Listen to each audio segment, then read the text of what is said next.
35,000 feet, cruising at 500 miles an hour, and suddenly, both engines stop. Not one, both. Cockpit goes quiet. No vibration, no thrust. 155 people behind you, and you are now flying a 200,000-pound metal tube with no power. What happens next? If you think the plane just falls out of the sky, you are about to find out you are wrong.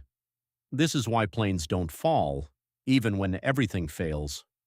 First thing a pilot does when both engines die is not panic. It is push the nose down. That sounds insane. Your engines just quit. Your instinct says pull up, keep altitude, and your instinct is trying to kill you. Because a plane without thrust only has one thing keeping it alive: speed. Airspeed is the invisible river flowing over the wings. Stop flowing, you stop flying. Stall. And a stall at 35,000 feet with no engines is the end of the story. So the pilot trades altitude for speed, nose down, keep the air moving. And the moment they do that, the airplane stops being a plane and becomes something older, a glider. Every commercial airliner is, by design, a glider with engines bolted on. Take the engines out of the equation and the physics are still there. The wings still produce lift. The air still flows. The plane still flies. The only question is, how far? That number has a name: glide ratio. A Boeing 747 has a glide ratio of about 1 to 15. That means for every 1 mile of altitude lost, the plane travels 15 miles forward. Now do the math. Cruise altitude is roughly 6.5 miles up. 6.5 times 15 is 97. That is a 97-mile circle of possible landing zones from the moment the engines die. A Boeing 777 glides even further. Airbus A320, about 1 to 17. These aren't aircraft desperately trying to stay airborne. They are designed to glide, and twice in aviation history, once in 1983, once in 2009, we got to see exactly how well. July 23, 1983, Air Canada Flight 143, brand new Boeing 767, tail number CGAUN, Montreal to Edmonton, 69 people on board. The airplane had a problem before it even took off. One of 3 fuel quantity processors was dead. Ground crew had to measure fuel with a stick, literally a dipstick lowered into the tanks. Here is where it went wrong. Canada had just switched from imperial to metric. The 767 was one of the first metric planes in Air Canada's fleet. The ground crew calculated fuel mass using pounds instead of kilograms. A kilogram is about 2.2 pounds, so the plane took off with less than half the fuel they thought. At 41,000 feet over Red Lake, Ontario, fuel pump lights came on. Captain Bob Pearson and First Officer Maurice Quintal diverted toward Winnipeg. 7 minutes later, left engine flamed out. 3 minutes after that, right engine. Dead silence. The master warning sounded a note none of them had ever heard in training, because nobody trains for total fuel exhaustion in a 767. At 41,000 feet with a 15-to-1 glide ratio, the math gave them about 100 nautical miles. Winnipeg was 65 miles away. It should have worked. But as they descended, the co-pilot noticed they were losing altitude faster than expected. Winnipeg was slipping out of range. Then Quintal remembered something. He had been a fighter pilot with the Royal Canadian Air Force. There was a former military base 12 miles away at Gimli, Manitoba. He had flown out of it. The runway was still there. What he did not know, the base had been decommissioned. One of the 2 runways had been converted into a drag racing strip, and that day there was a race. Families were camping on the runway, children on bicycles. Pearson turned for Gimli. The plane was still too high.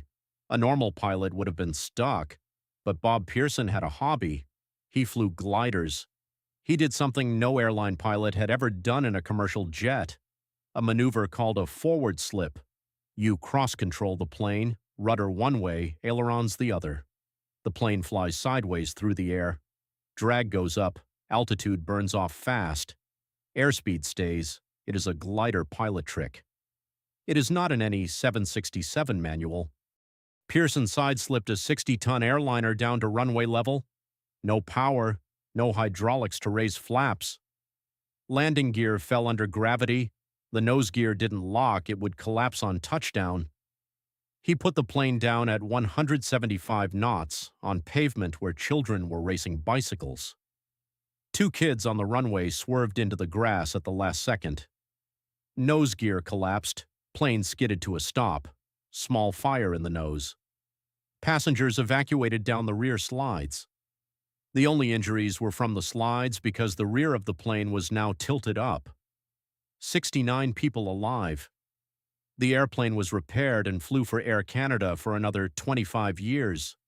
They nicknamed it the Gimli Glider. Fast forward 26 years. January 15, 2009. New York City, 3:25 p.m. on a Thursday. U.S. Airways Flight 1549, Airbus A320, 150 passengers, 5 crew. Engines, 2 CFM International CFM 56-5B. Departing LaGuardia, bound for Charlotte. Captain, Chesley Sullenberger, 57 years old, 42 years flying, former Air Force fighter pilot, glider instructor on the side. Takeoff was normal. At 2,800 feet climbing through cold January air, First Officer Jeff Skiles saw something on the windscreen. Birds, a flock of Canada geese. Big birds, 12 to 15 pounds each. The aircraft hit at least 8 of them. Bird strikes on engines, the turbine blades of both CFM 56s, which are designed to ingest birds up to 4 pounds, shattered. Both engines spooled down, thrust gone, 60 seconds after takeoff. Altitude, 2,800 feet, over one of the most densely populated cities on Earth. Sullenberger took control. First words on the radio, calm. Hit birds, we lost thrust on both engines. We're turning back toward LaGuardia. He had 208 seconds, just over 3 minutes of glide time. Air traffic controller Patrick Harton offered LaGuardia runway 13. Sully did the math in his head. Airbus A320 glide ratio, about 1 to 17.5. From 2,800 feet, theoretical range was 9 nautical miles. LaGuardia was closer than that, but needed a 180-degree turn which burns altitude. By the time they lined up, they would be below the terrain. Harton offered Teterboro Airport in New Jersey. Sully looked at the altitude, the distance, and the city of Manhattan under him, and he answered with 3 words that went into aviation history. Unable, will be in the Hudson. There has never been a successful water landing of a commercial airliner at that weight with both engines out. Never. The closest attempt, an Ethiopian Airlines 767 in 1996, broke apart. Most passengers died. Sully had to get it exactly right. Wings level within 1/2 of 1 degree, anymore, and the wingtip digs in, the plane cartwheels, nose up just enough, any flatter and the fuselage breaks on impact. Airspeed at minimum, too fast and the skin tears open. 3.5 minutes after the birds, Flight 1549 touched down on the Hudson River at about 130 knots. Wings level, nose up, perfect. The aircraft skimmed, slowed, and stopped. Fuselage intact. Engines torn off under the wings, exactly as designed so the fuel stays in the tanks. 155 people walked out onto the wings. Water temperature, 36 degrees Fahrenheit. Air temperature, 20. Ferries from Manhattan reached them in 4 minutes. 0 fatalities. Sullenberger walked the cabin twice to make sure no one was left, then grabbed the aircraft logbook and was the last person off. The NTSB later ran the scenario in a simulator 20 times. In only half of the attempts could pilots return to LaGuardia, and only when they turned back immediately with no time to diagnose. Sully had no information on which engines had failed. He did not know if restart was possible. He used 35 seconds to evaluate before committing to the river. The simulator could not model the decision, only the flight. So why does it work? 3 reasons. 1. Every wing, even without engines, generates lift as long as air flows over it. Lift comes from a combination of Newton's third law: the wing deflects air downward, air pushes wing upward, and pressure difference across the airfoil. Neither requires engine thrust, it requires airspeed. 2. Altitude is potential energy. A plane at 35,000 feet is a fuel bank. Every foot of altitude you trade becomes forward motion. The glide ratio is literally how efficient your wing is at that exchange. 3. The airplane is designed to survive this. Redundant hydraulics, backup electric pumps, the ram air turbine, a small emergency propeller that deploys automatically when power fails, spinning in the airstream to provide hydraulics and electricity. Every commercial jet built today has one. What about the odds? Dual-engine failure at cruise altitude happens in roughly 1 in a billion flight hours. Bird strike severe enough to kill both engines. Sully is the only confirmed case in jet aviation. Fuel exhaustion, almost always human error, and almost always survivable because of the glide ratio. Every airline pilot trains for it. Every simulator session includes engine-out drills.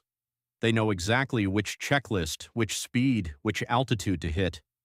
So next time you are at 35,000 feet looking down and the thought crosses your mind, what if the engines quit? Remember this. A Boeing 747 without engines still flies 100 miles. A Boeing 767 landed on a drag strip. An Airbus A320 landed on the Hudson River in 3.5 minutes with 0 fatalities. Planes do not fall, they glide. And behind the stick there is almost always a pilot who is trained for the worst day of their career, hoping it never comes and ready if it does. If you learned something today, subscribe. Next episode: why airplane doors physically cannot be opened in flight no matter how hard you pull. It is not a lock, it is physics. And once you understand it, you will never worry about that drunk passenger in row 27 again. See you in the sky.